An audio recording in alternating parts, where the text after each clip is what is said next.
പ്രിയപ്പെട്ടവരെ നമസ്കാരം. ഇവിടെ കറിവേപ്പില ചട്നി ഉണ്ടാക്കുകയാണ്.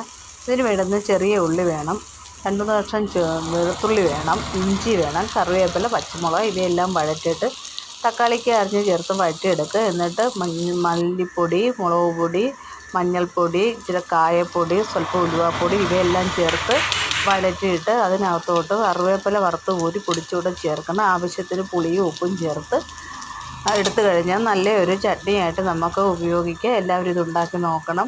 ചപ്പാത്തിയുടെ കൂടെ ഇടിയപ്പത്തിൻ്റെ കൂടെയൊക്കെ നമുക്ക് കഴിക്കാൻ പറ്റിയതാണ്. ചോറിൻ്റെ കൂടെ ഉപയോഗിക്കാം. അപ്പോൾ എല്ലാവരും വീട്ടിൽ ട്രൈ ചെയ്ത് നോക്കുക. എളുപ്പം ഉണ്ടാക്കാൻ പറ്റിയ ഒരു കറിയാണ്. ഓക്കെ.